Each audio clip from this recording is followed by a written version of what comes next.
Dans cette capsule, je vais regarder avec vous comment on va utiliser à l'avenir le calcul différentiel pour faire notre calcul d'incertitude sur des valeurs calculées au laboratoire. Alors, je vais commencer par vraiment bien vous rappeler la différence entre une valeur calculée et une valeur mesurée.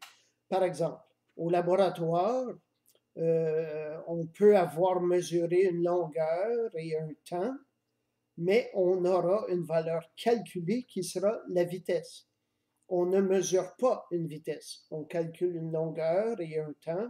On mesure une longueur et un temps, et de ces deux valeurs mesurées, on tire par calcul une valeur calculée, soit la vitesse. À la fin du document que je vais vous présenter, on va d'ailleurs appliquer cette idée-là au cas de l'énergie cinétique, qui va vous rappeler une expérience que vous avez faite en mécanique, où vous aviez mesuré de la masse, une longueur et un temps pour en calculer une énergie cinétique, 1/2 mv². Alors, pourquoi devons-nous utiliser le calcul différentiel pour faire nos calculs d'incertitude? Je donne ici, pour commencer, un exemple franchement exagéré, mais supposons qu'on ait au laboratoire mesuré des angles et qu'à partir de ces mesures d'angle-là, on veuille faire un calcul pour reproduire la figure de sinus de l'angle, sinus θ. Or, supposons qu'on ait une incertitude. À chaque fois qu'on mesure notre angle, θ, on a une incertitude. Or, ici, j'ai vraiment exagéré la chose.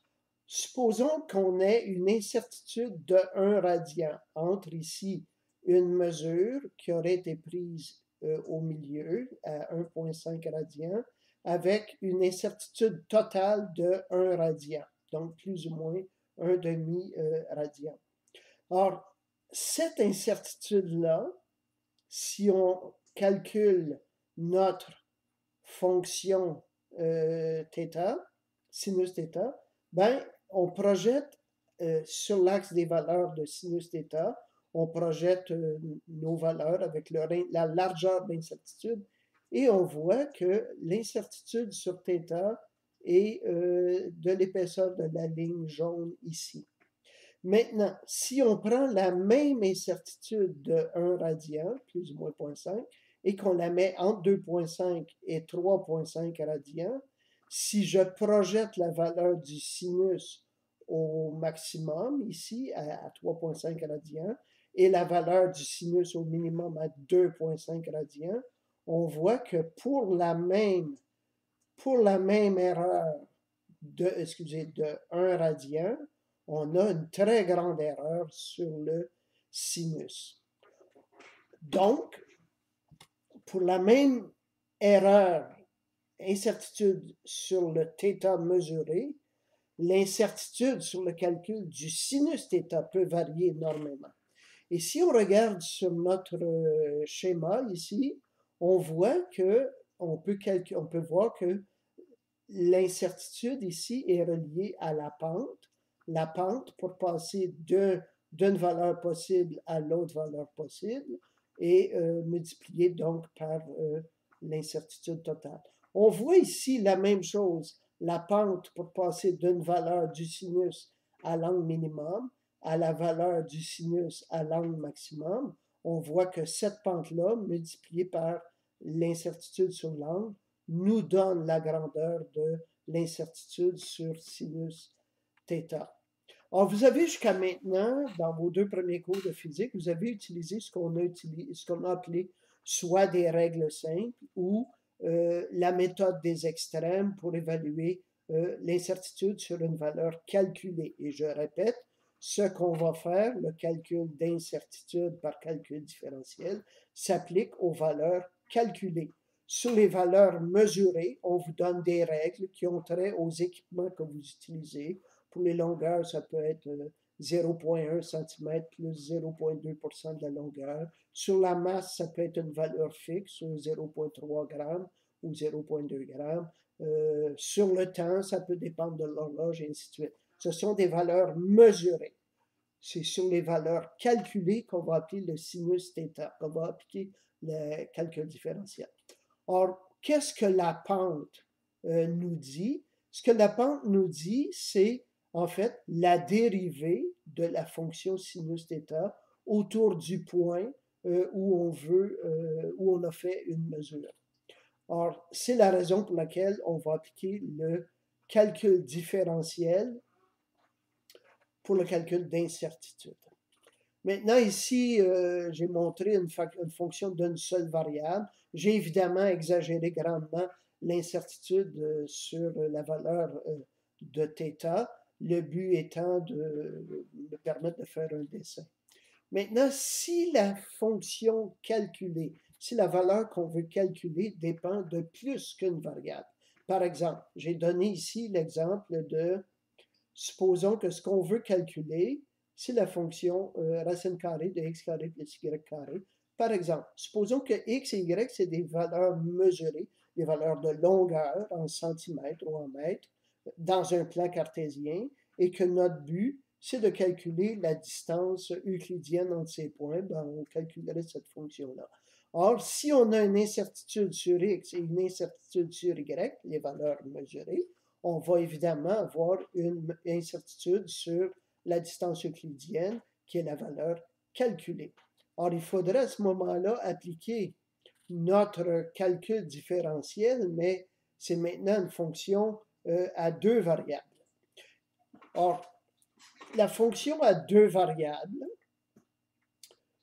par exemple, ici, et c'est la représentation de la fonction euclidienne, distance euclidienne, pour une même valeur de x, regardez ici, x est dans ce sens-là, pour une même valeur de x, ben, y va varier. À l'inverse, ici, si on regarde pour une même valeur de y, ben, x va varier. Et par conséquent, f de x, y va varier. Ce qu'on va vouloir faire dans ces cas-là, c'est utiliser le concept de dérivée partielle. Dans la question de la dérivée partielle, il s'agit, supposons qu'on a une fonction qui dépend de x et y, comme la distance euclidienne. Si on veut dériver cette fonction par rapport à x, ben, ça va être la dérivée de la fonction par rapport à x en considérant les termes qui dépendent de y comme des constantes. Et vice-versa si on voulait dériver par rapport à y. Et bon, on applique nos règles de différenciation, ce sont exactement les mêmes que celles qu'on applique pour une fonction à une seule variable.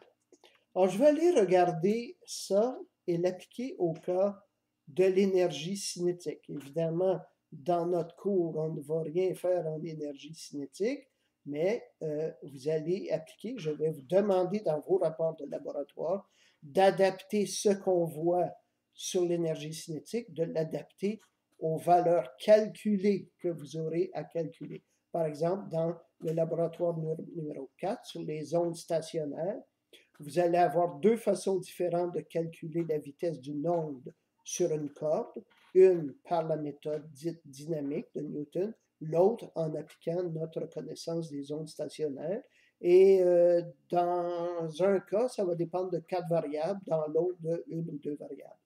OK, alors ici, regardons l'énergie cinétique. Alors, comment vous allez procéder dans vos calculs? Exactement comme ça. D'abord, vous allez calculer la valeur. Alors, pour l'énergie cinétique, on avait ces valeurs-ci de masse, de longueur et de temps.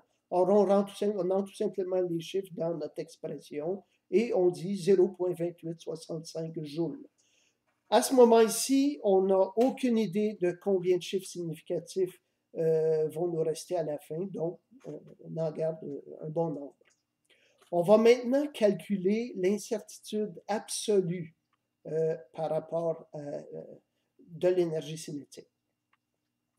Cette incertitude absolue va dépendre de 3 variables. L'incertitude sur la masse, l'incertitude sur la longueur et l'incertitude sur le temps chronométrique. On va le signe ici, c'est dk dm, mais ça se dit del k del m. Pourquoi? Parce que c'est la dérivée partielle. Puisque k l'énergie cinétique, est une fonction à 3 variables, la masse, la longueur et le temps. On dit on va la dériver ici seulement par rapport à m, et ici seulement par rapport à la longueur L, et ici seulement par rapport au temps chronométré T. Ce qu'on regarde ici, del K del M, c'est donc la pente de la fonction pour les variables, en tenant sur la ligne de variation pour la masse, c'est la pente multipliée par l'incertitude de delta M. Ici, c'est la pente sur la ligne de variation des longueurs multipliée par l'incertitude des longueurs. La pente sur la ligne de variation du temps multipliée par la largeur, l'incertitude du temps. Alors, si je reviens à notre tout premier schéma, celui sur le sinus. Or, ce qu'on voit ici, bon, vous avez une pente et la pente multipliée par la largeur entre les deux lignes de mesure, le résultat va être la grandeur d'incertitude. Juste pour vous donner une idée, rendre ça un peu concret, si vous conduisez une voiture ou même un vélo, on arrive à l'occasion en haut d'une pente où on va nous indiquer il y a 10% de dénivellation ici. Ça veut dire que si j'avance de 100 mètres, 10% va faire qu'il va y avoir une dénivellation de 10 mètres. Or ici, la pente, soit celle-ci, me dit le taux de variation de la fonction sinus autour de cette valeur-ci, multiplié par la largeur de déplacement, ça me donne la grandeur de l'erreur causée sur la fonction sinus. Alors, revenons à notre calcul différentiel. Ce qu'on est en train de faire maintenant, c'est évaluer, calculer l'incertitude absolue sur l'énergie cinétique, étant donné une incertitude sur la masse, une incertitude sur la longueur et une incertitude sur le temps. La longueur, c'était une petite lamelle qui passait en dessous des capteurs optiques. Or là, vous allez voir, on applique tout simplement nos règles de dérivation usuelles. On avait 1 demi m v carré. La dérivée par rapport à m fait tout simplement disparaître m, mais on multiplie par son incertitude. Ici, 1 demi m v carré, v c'est L carré sur t carré. La dérivée de L carré, c'est 2L multiplié par delta L, et on fait de même ici pour delta T. On multiplie ensuite par l'incertitude sur la masse, qui ici était évaluée à 0,2 g, qu'on a mis en kilogrammes, l'incertitude sur la longueur, qui était évaluée à 1 mm, et l'incertitude sur le temps, qui était évaluée à 1 milliseconde. On entre les chiffres et on obtient 3 résultats. Ceci, c'est la contribution à l'incertitude absolue due à l'incertitude sur la masse. La contribution à l'incertitude absolue due à l'incertitude sur la longueur. Contribution à l'incertitude absolue due à l'incertitude sur le temps chronométré. Ça donne 0,0469 joules. On va garder ces 3 chiffres-là. Je veux les voir de façon explicite dans vos calculs. Et maintenant, on a 0,0469. On sait que notre règle, nous, ça va être de garder un seul chiffre pour les incertitudes, ce qui nous dit qu'on a droit au deuxième chiffre après le point. Et notre réponse affichée maintenant avec les chiffres significatifs, ça serait 0,29 plus ou moins 0,05 joules. On se rappelait qu'on avait ici 0,2865. On ne garde que le 9. Maintenant, ce n'est pas la seule chose qui nous intéresse. On va aller maintenant calculer les incertitudes relatives dues à chaque paramètre. Alors, rappelez-vous les 4 chiffres que j'avais là, 0,0001085, 0,2292, eh bien, les voici ici. Et on a notre erreur, notre incertitude absolue, 0,0469, divisé par la valeur, en pourcentage, ça nous dit qu'il y a une incertitude totale de 16,4 %. La contribution de la masse divisée par K fois 100%, ça donne 0,04 %. La contribution due à la longueur donne 8% et la contribution due au temps donne 8,3 %. Je veux voir ces chiffres-là dans vos rapports. Pourquoi? Parce que quand vous allez arriver et que je vais vous demander de faire une discussion des incertitudes, de l'incertitude sur la valeur calculée, ici c'est l'énergie cinétique, l'incertitude sur la valeur calculée par rapport aux incertitudes relatives dues à chaque paramètre, c'est ce que je veux voir. Je veux voir, ben, il y avait 0,04 % dû à la balance, il y avait 8% dû au mètre, et il y avait 8,3% dû au chronomètre.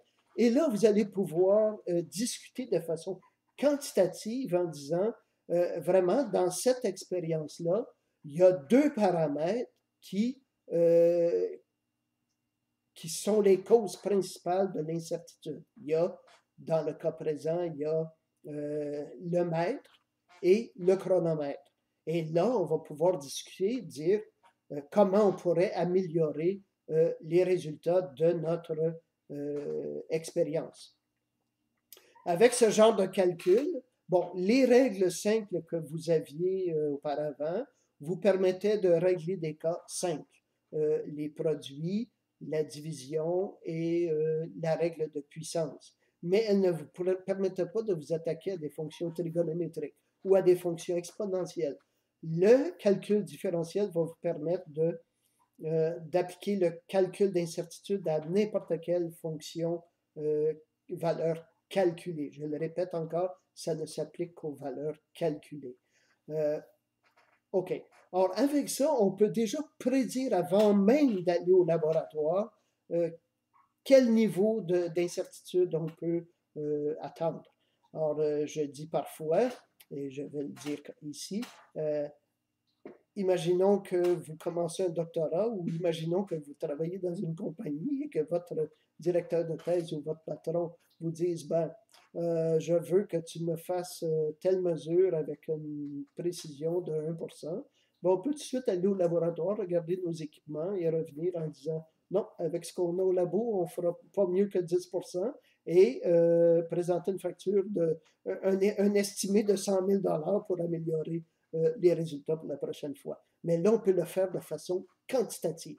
Alors, ce ne sera pas seulement de dire, ben, peut-être que ça dépend de l'humidité qu'il y avait dans l'air ou les mauvaises lunettes de mon partenaire. Il va falloir discuter de façon quantitative les sources d'incertitude. Et ici, on a un exemple où on voit qu'il y a deux paramètres qui contribuent de façon prépondérante à l'incertitude. Et c'est sur ces deux équipements-là, un mètre et un chronomètre, qu'il faudrait mettre l'emphase pour améliorer l'expérience. OK. Alors, ceci complète ce que je voulais vous dire à propos de l'utilisation du calcul différentiel pour vos calculs d'incertitude. Le format que je vous ai démontré, calcul de la valeur, calcul de l'incertitude absolue avec un chiffre pour chacun des paramètres, et ensuite calcul des incertitudes relatives en pourcentage avec un chiffre pour chacun des paramètres, c'est exactement ce que je veux retrouver dans vos rapports de laboratoire et dans vos discussions à la suite, à la fin, vous référez à ces pourcentages-là pour faire une discussion quantitative des sources d'incertitude.